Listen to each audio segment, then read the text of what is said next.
Hello, everyone. My name is Ian Rowe. And I'm Nique. And welcome to The Invisible Men, where we make the achievements of incredible men invisible no more. Hello, and my name is Ian Rowe. I am a resident fellow at the American Enterprise Institute. Hello, I'm Nique, a member of the Leadership Network at AEI.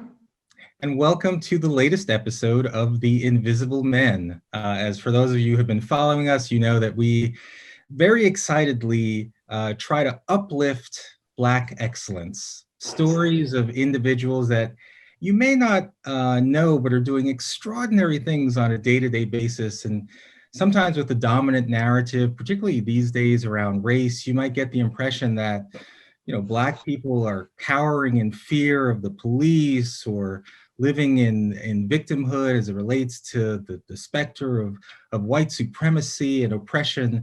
And yet there's some amazing people doing everything every day to prove that Black people, like people all across the world, have the capacity to be agents of their own uplift. And today, we're very, very excited to have with us Dr. Glenn Loury, someone who for decades has been a champion of the idea of Black self-determination, even in the face of structural barriers.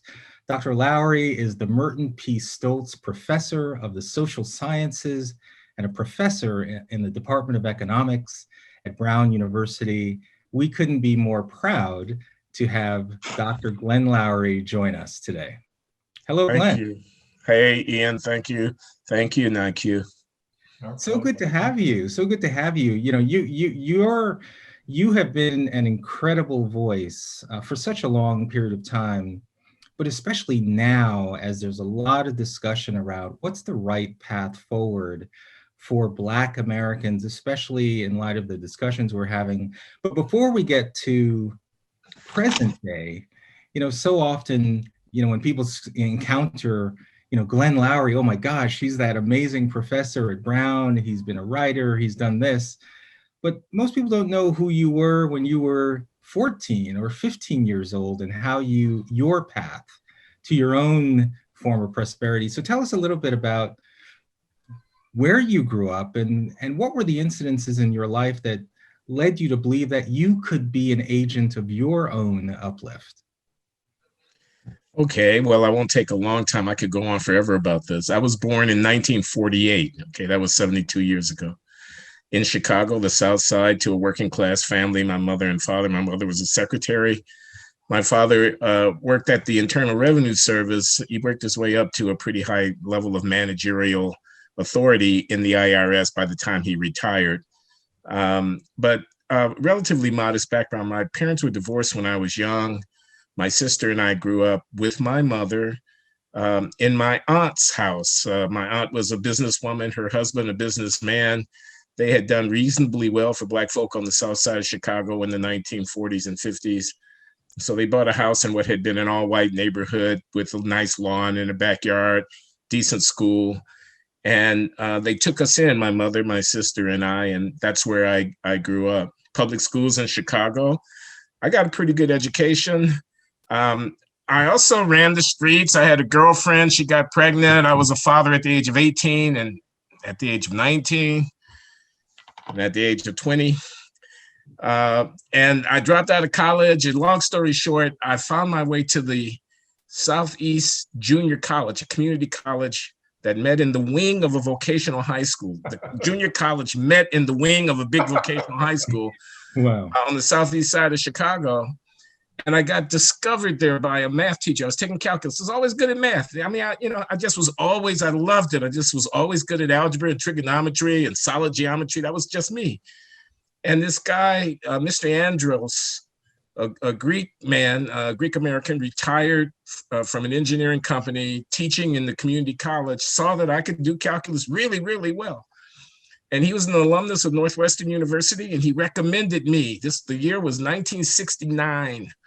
He recommended me to be one of the Black students that they were trying to recruit from Chicago, Northwestern, because this was 1969, 1970. They wanted to try to find some Black kids to bring in. He recommended me, and I got a full scholarship to Northwestern. And when I got there, I discovered my gifts, my intellectual gifts that, have carried me through life. But I came off the south side of Chicago, a working class family, not poor, certainly not rich, cheek by jowl with inner city urban problems of all the kinds that you can imagine. I knew my way around the housing projects. I could, manage in the, situations that would come up if you're coming up on the south side of Chicago. But I was always a bookish kid. And I had this particular talent for the quantitative things. And that's kind of my origin story. My father inspired me. I'll say this, even though he and my mom divorced before I was 5 years old. He's a very, very disciplined man. He would say, I'm a C student, you're an A student, you got to make something of yourself. Because he was a C student who put his nose to the grindstone, worked his way through law school at night, worked his way up the managerial ranks, ended up in the senior executive service of the US government administrative employees, and retired as the director of the Kansas City Service Center of the Internal Revenue Service, processing millions of tax returns from all over the country, supervising 5,000 employees. This is my dad. And I just did not want him to think that I had blown it. I mean, I had all these advantages that he didn't have. I mean, it wasn't very much, but it was a lot more than he had. He lost his mom. He never knew his father. He lost his mother when he was 12 years old. She died. He had a paper route paying his own bills and managing, he was Lieutenant Colonel. This is my father, Everett Loury, the late Everett Loury. He was a lieutenant colonel in the ROTC of the high school class that he graduated in Inglewood High School in Chicago. And I just wanted to be able to look him in the face and not feel ashamed of having squandered my talent. So wow. That was a major factor in pushing me. But I had some breaks along the way, and ended up at MIT and so forth. Wow. So when you were growing up, I mean, enshrined into law were actually true opposition, true barriers based on your race. How did that manifest itself for you? Because you went through a period where those laws changed over time, but as you were growing up, how did that show up in your life? Because ultimately I want to talk about in comparison to today, when Black kids are growing up and there's that difference, and yet there's something still lingering from that time. So just talk a little bit about that. Well, it's funny because I didn't know that I was oppressed. I mean, the world was a Black world. My world coming up as a kid was a largely Black world. The high school I went to was kind of integrated. It was like 50-50 when I first went in, but by the time I graduated, it was like 90-10 because most of the whites were starting to move away. But it was the John Marshall Harlan High School on the south side of Chicago. Glad to be able to. Do you realize that my 55th anniversary of my graduating in 1965 came and went this year? But in any case, it was an integrated high school, but it was a Black world. And, the cops would roust you. I mean, when I got a driver's license, I get pulled over and, for nothing, for BS and whatnot. I heard stories about how the department stores downtown used to not allow the Black shoppers to go in there and all of this. It was very segregated. Chicago in the 1950s and 60s, when I was growing up, geographically, you had your Black neighborhoods and your white neighborhoods. One day I rode my bicycle, a 12-year-old kid. I was just riding my bike and I just was riding. I wasn't paying any attention. The next thing I knew, I was in this Polish American neighborhood. And the guys with the baseball bats chasing me, wow. They did not appreciate NIGGER coming over into their territory. I only was 2 miles from home. I was only 2 miles from home, okay? And it was already a no-go zone. They had the football game every year. The public schools, which were largely Black, not entirely so, but the best football teams were often from Black high schools, and the Catholic schools. So there was a Catholic school league because there was many Catholics in Chicago, and they tended to be white mostly. And then they had their separate championships, and then they'd have like the Super Bowl of Chicago high school football. And there was always a race riot after the game. Literally, you came there knowing that if your team won, you were going to have to run. And if your team lost, you were going to have to fight. I mean, I exaggerate only just a little bit. I mean, it was a different world. Right. It was a different world. But Northwestern University opened the whole world to me. When I got there in 1970 and I started studying German, I was studying the German language. I started studying philosophy and economics, and I was a math major. And my professors, they were all, accessible. And the university was this like, new world. I mean, I can remember sitting in the library. Now, I was a dad. I had a full-time job at night, and I was going to school full-time during the day at Northwestern University. I don't know how I did that. I don't know how I did that in retrospect. But I can remember getting off my job at 7 o'clock in the morning because I worked the third shift, and getting on the train and going up to Evanston, Illinois. It would take about 45 minutes to get up there. And sitting in the library, they had the Circular Tower Library by the Lake Michigan, in a library, Carol, with a book, and it was quiet. And there was nothing to keep me from the book. And the book is the world. I mean, anybody listening out here, books are the world. They open up the entire world. It doesn't matter where you came from. It doesn't matter what you got. Nobody can keep you out if you pull open that book. And that's how I fell in love with the book. Man. And I've got to we just have to stop for a moment and recognize what you just said. You were a husband, a father, you had a full-time job, and you were going full-time to one of America's leading universities, and unquestionably one of the hardest majors, mathematics, and you were executing. So as you just said, Glenn, for those that are listening, human possibility is almost limitless, and how you accomplished that, who knows, but you did it. And that is really, how many children did you have at that time? I had 3 children at that time, 2 with my wife and 1 outside of the marriage. And, I was juggling, I was managing. It's a long story. Okay, that's a long story. Right. I was a father, I was a husband. We lived in a little apartment with one of these like subsidies from the federal government to underwrite, low-cost housing for people in Rogers Park, just north side of Chicago. And, it was 18-hour days, and it was not a whole lot of time with my kids or my wife for that matter, but it felt good. I mean, I must say, in retrospect, I have no idea how I did it. I thank God for my gifts, because if I hadn't had the, intellectual ability, mathematics, philosophy, German, economics, you got to study, man. I mean, these papers are hard to write. I mean, these equations do not solve themselves. It took a lot of effort. Bless my wife at that time. We divorced later on, Charlene. She should be remembered though, because she hung in there with me through thick and thin. I could not have done it without her.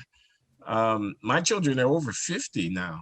The ones who are, I have 2 children from a later marriage in life who were in their 30s, but I have 3 children who are over 50 now. And they're all, by the way, one of them is a journalist who runs the equity desk at a big public radio station. One of them is a lawyer that works for a DC lobbying firm on the other side of the aisle from the American Enterprise Institute.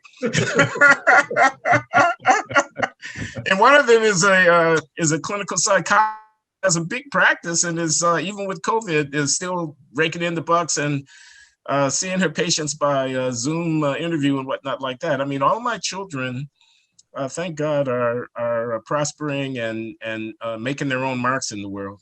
I mean, it's an amazing thing. Well, first of all, thank you for sharing. It's just incredible. I mean, you just said a few things that are worthy of repeating, but you just said that you didn't know that you were oppressed at a time in which there were laws that were on the books that were designed to block you simply because of your skin color.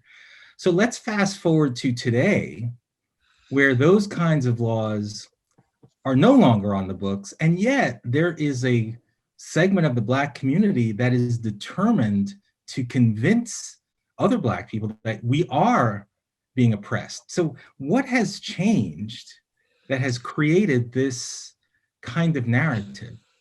A lot has changed. I'm not the man to chronicle it. You need a cultural historian or somebody here. A lot has changed. Postmodernism, critical race theory, the Democratic Party. I mean, I'm sorry. That was a partisan comment. I take it back. Welfare.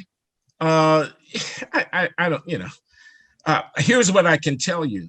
Uncle Mooney, who was my uncle, my mother's sister's husband, he was the patriarch and head of the household where I was raised. Because as I said, my auntie took us in, my mother and her 2 kids, into a nice neighborhood where the schools were halfway decent. He's a barber and a hustler. I mean, mostly legit. But, he just did what he had to do to make money. He was a very, very hardworking guy. And he said the following. He said, I don't give a darn about immigration. I'm not waiting for white folk to say me. I tell you what, call me when they start integrating the money. Now, he was not a Muslim in the following Elijah Muhammad, but Elijah Muhammad was a large presence in Chicago in the 1950s and the 1960s culturally amongst Black people. And he influenced our household. Uncle Mooney had, you are what you eat. I can still remember it to this day. There was this little book that the Muslims put out, You Are What You Eat. And all it said was, be healthy.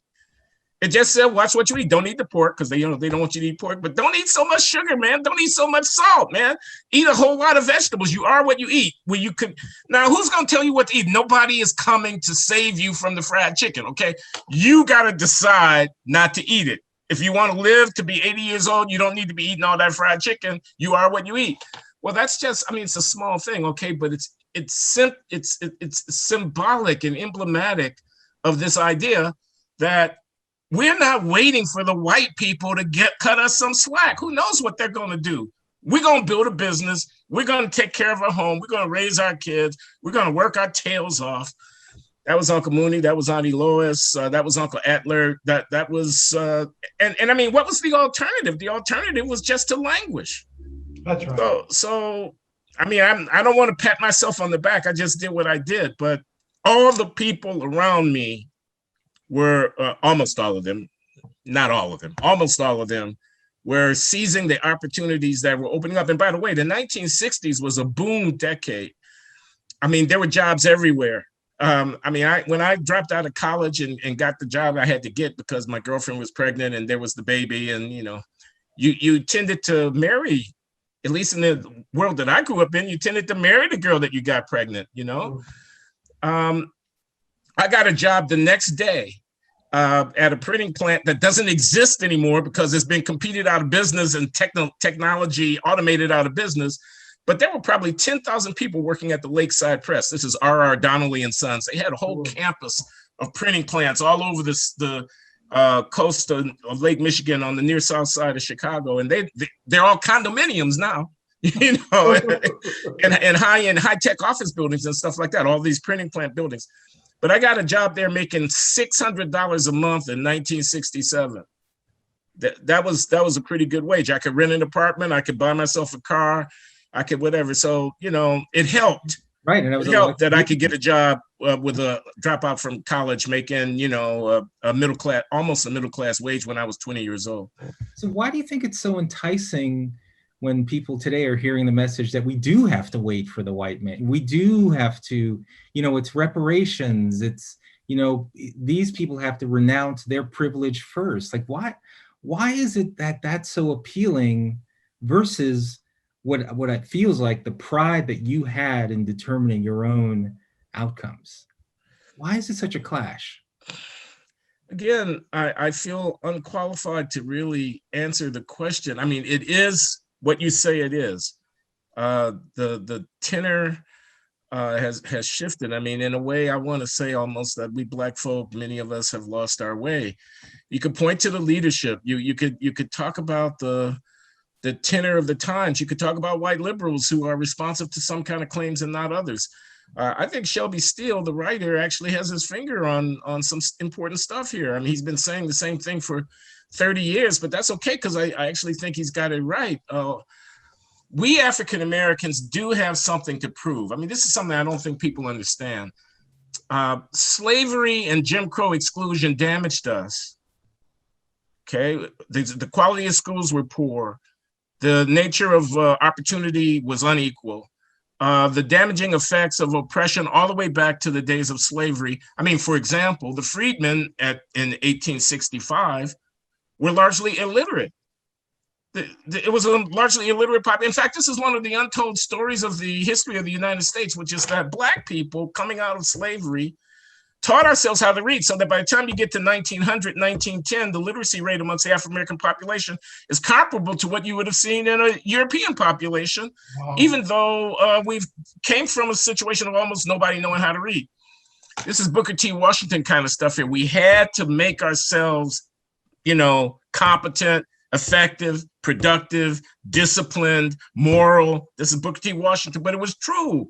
Slavery was a Holocaust. It really damaged people. We had to make ourselves. In a way, although we're a long way past slavery, the marginality and subjugation and discrimination and exclusions of African Americans wrought its effects. Schools were not equal. We didn't have that many people in the professions by the time you get to the civil rights movement. So we had work to do. It wasn't exactly fair that we had been dealt this hand by history because of oppression, but it was inescapable that we had this work to do. And I think the generation of effective African Americans coming out after the Second World War realized this in a way that more recent generations do not. They don't realize that nobody can do that work for you. You want to be equal, you have to make yourself equal. He can't declare you to be equal. Oh, those are just words. Those are just words. You must attain mastery over something. I don't care what it is. It could be a very simple job. It does not have to be rocket science, okay? You must be competent. You must be disciplined. No one can do that. No one can get you out of bed in the morning. No one can raise your children for you. These are things we have to do. And I think this politics of entitlement, this kind of complaint politics, I'm a victim, you have to, this is Shelby, you have to make me whole, you have to you have to prop me up. I mean, it does two things. It allows white people to feel good about themselves because they become the show. They become the ones who are moral people by acceding to our demands and whatnot. And it spares us the burden of having to confront the possibility of failure as we face the existentially unavoidable task of making ourselves fit, equal, productive, competent, masterful, effective human beings. That has to be done. No one can do it for us. I think we used to know that. I don't think we do. Too many of us, too many of the spokespeople, the what John McWhorter calls the people with free names. I could name them, but but I'm not going to. I'm not going to. But there's all this white supremacy, white racism, whatnot. Yeah, I know white supremacy. I know white racism, but it doesn't stop you from teaching your kids how to read. It doesn't stop you from starting a business. It doesn't stop you from putting your nose to the grindstone. Okay, so you had to work 2 jobs and the white person had to work 1. Okay, well, my grandmama told me that a long time ago. You're gonna have to work 2 jobs. Okay. Are you in the game to win the game, or are you waiting for somebody to bring you something? This is me. This is just my opinion, but well. That was, I'm ready to go out and run 4 miles and I don't even run. So you got me right, but just eat your vegetables. Right. So we have a section of our podcast, Glenn, that we call Speed Round, where we give you two examples and we ask you to pick one and sort of explain why. It's fun and easy. So we'll start with an easy one. Okay. Malcolm or Martin? Martin. Okay, so this is actually important. I mean, I get Malcolm. Like I said, the Elijah Muhammad was a very powerful figure in the world that I grew up in as a kid. The defiance, the anger, the militancy. I get Malcolm, but we are 10% of the population here, maybe 12%. It's a democracy. I mean, in fact, it's the greatest democracy in the history of the world. It's the richest country on the planet. Everybody wants, we're the light at the light at the end of the tunnel for people all over the globe. Tens and tens of millions have come. They're not all white. Most of them are not white. So Martin bought into the idea that America was a good, great, and ultimately virtuous nation and called it to higher ground. That was Martin. Malcolm basically said, by any means necessary, I'm going to wrest my freedom from you. pride from my cold dead hand kind of militancy. Okay, now I get it. I understand the impulse, but I think as a strategy for being effective and for raising our game and for raising our people, Martin's approach to America was more effective. As Shelby Steele said in this documentary film that he's just released, What Killed Michael Brown, he said Martin appealed to the honor of America. He said, magnificent promissory note. He said, I thought you said that this was what the country was, but you're not acting like it. Come on, we can do better. That was Martin. The current angry leaders and movement activists who fancy themselves the heirs of Malcolm are demanding something from what they take to be a guilty white America. This is Shelby Steele's formulation, but I agree with it. They're manipulating white guilt. Are you going to call white people to a higher ground because you say the country is great? Or are you going to basically extort a response from white people by saying, in effect, I'll burn this MF down if you don't give me what I want, because, by the way, America ain't SHIT. I prefer America. I mean, because it is a great nation. I know what that's going to sound like. People will be pulling their hair out. I mean, just think about it, man. We defeated the Japanese in the Pacific. We defeated the Germans in the Atlantic. We stood off the Soviet Union facing potential nuclear annihilation. The free world is not an empty phrase. It actually stood for, and stands for something. Is the United States of America perfect? No, obviously it's not perfect. But African Americans are the richest, freest, most powerful people of African descent on the planet. I know I'm talking to two alumni of the Harvard Business School, so you know what I'm talking about. I mean, the GDP of Nigeria is less than $1 trillion, and there are 200 million people over there. The GDP of the United States is $20 trillion. So let's say we got 10% of that. I know it's probably less than 10%. Maybe it's 8%. That would be $1.6 trillion. And there are only 35 or 40 million African Americans. We are 5 or 8 times richer than the average Nigerian. We're the richest Black people on the planet. We can do anything. We can elect presidents of the United States who command the most powerful military forces in the history of the world. We completely dominate the cultural scene on certain dimensions in American art and music, popular culture and whatnot. The fact that our freedom movements have been defining, and this is a point that Nicole Hannah-Jones makes in her 16:9 project, and I'll give her this, the struggle of African Americans for freedom has been a defining vector in the whole dynamic of the evolution of American democracy. There's no getting around that. This is a great country. We are a great people in a great country. There's so much that we can do. So, I mean, I'm gonna go with Martin, bet on America. I'm gonna bet against America. I'll bet on America. Very good, we got 2 more. Civil rights or economic development? You know, the obvious response is, why do I have to choose between civil rights or economic development? But if you're asking me how I want to spend my time, asking white people to get their knee off my neck or starting a business, you're asking me how I want to spend my time burning down the bodega at the corner where I'm buying all of my sundries, or starting a bodega at the corner. If you're asking me how I want to spend my time, making films about Korean greengrocers who are getting up at 3 o'clock in the morning and going to the dock to get the lettuces that we need in order to eat healthy. Or if I didn't want to give the Korean my money, getting up at 3 o'clock and going to the dock and getting the lettuce. 2 in the morning. It's 2. It's 2. I'm sorry. I didn't know how early those guys had to get. 3, we get up at 2. Okay, then we get up at 2.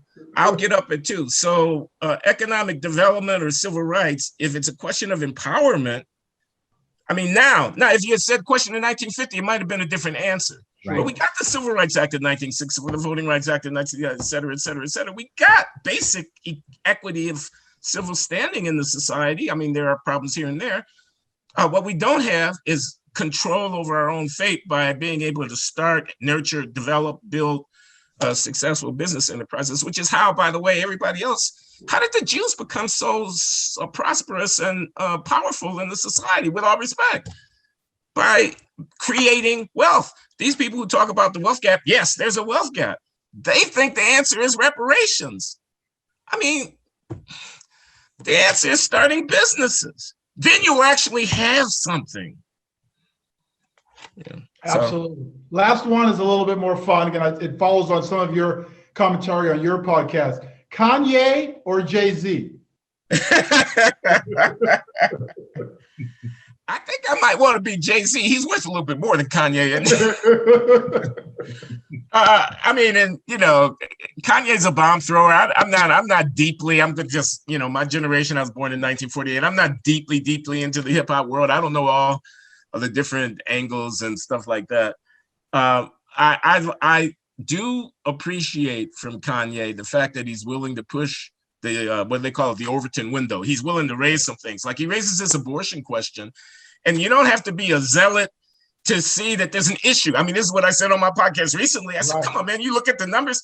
Some years, almost as many Black women had abortions as white women had abortions, and there's like 5 times as many white women as Black women in the country.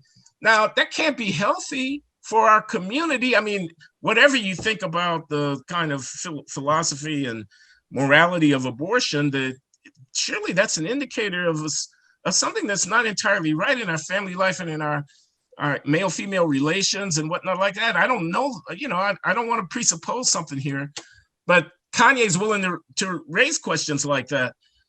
Jay-Z strikes me as a little bit more of an organization man. He's in there with Oprah, you know, and he's trying to, you know, whatever. And Kanye's willing to throw bombs, but you know, Kanye's a little bit unstable. I mean, he's a little bit all over the place. I mean, you know, so I appreciate him, but I think I might go with Jay-Z. All right. Very good. Wow. Well, Glenn, this has just been incredible. So, you know, we want to ask you one last question, and just to give the context for our listeners, you know, 30 years ago, Nique and I, when we were at Harvard Business School, in the midst of the Rodney King verdict and all the riots, we were feeling invisible as Black men at Harvard Business School. And we thought we wanted to tell our story, especially for young Black men. And we created this film, we created this project called The Invisible Men. We created a character called Daryl, the 16-year-old imaginary kid who lives in forgotten USA. And we got different Black men at the Harvard graduate schools to provide advice to Daryl, that despite all these challenges, we wanted to show you, we wanted to demystify excellence, and we wanted these men to share their advice. So I'd love to, as we end this podcast, if you were sitting with a contemporary Daryl who's sitting in some urban city right now, hearing that he's going to be shot, hearing that he's going to face systemic racism, hearing that white people have to renounce their privilege first before he's got to move ahead, like, what's your message to Daryl? Well, I guess I'd say a couple of things. I'd say success sequence. I'd say you're going to have to work hard, bro. Nobody's going to give you anything. You need to finish your high school. You need to get a job. And you should try, not that my example is the best in this regard, to not get the girl pregnant until you're ready to be a father. And you shouldn't do that outside the context of marriage. That's what I would say. So I'd say something like that, you know, about keep your nose to the grindstone and whatnot, which he's going to get from anybody over a certain age, and it may go in one ear and out the other. Another thing I'd say, though, is life is tough, and you never know what kind of blows are coming and where they're coming from. You need a spiritual foundation in your life. I'm not telling you to be a Christian or a Buddhist or anything like that. What I'm telling you, though, is that, I mean, this is what they told me when I had to go to Alcoholics Anonymous because I had a substance issue earlier in my life, and I had to deal with it. You know, they call it higher power. Anybody familiar with AA knows what I'm talking about. And it's like, this is more than I can handle. Let me just, you know, let go and let God. Let me let go and let God. So it's not all that, you know, popular to start talking about God, and people think that you're proselytizing and they want to rule that out. And I don't have a doctrinaire ideological, you got to be a Catholic, you got to be a Baptist. I'm not trying to say that. I'm just saying, man, the power of prayer, not that it's miraculous and, there's a guy up there who pulls the string. It quiets down your spirit. It gives you a chance to escape from the pressures of the world. Let's quiet, peace.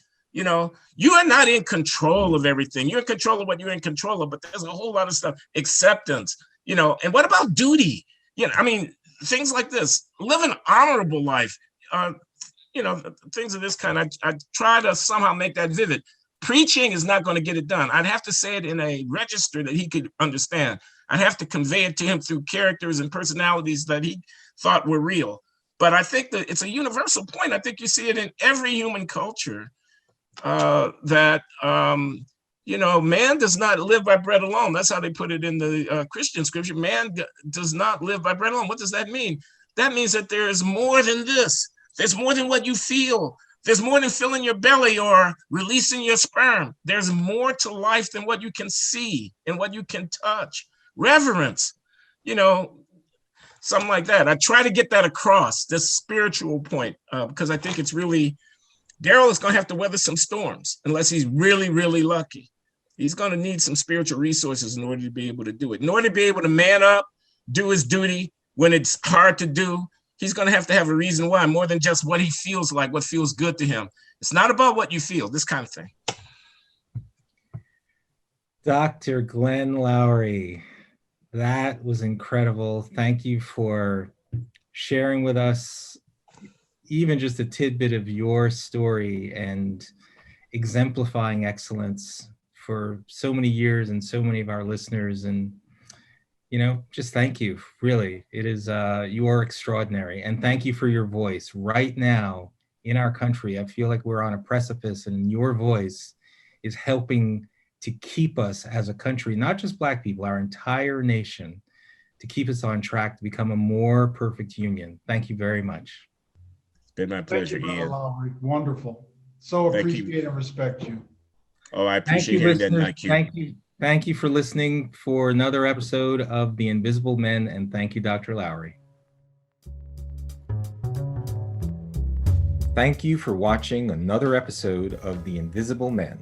You can find other episodes at the AEI podcast channel on YouTube or the website invisible.men or wherever you listen to your favorite podcasts.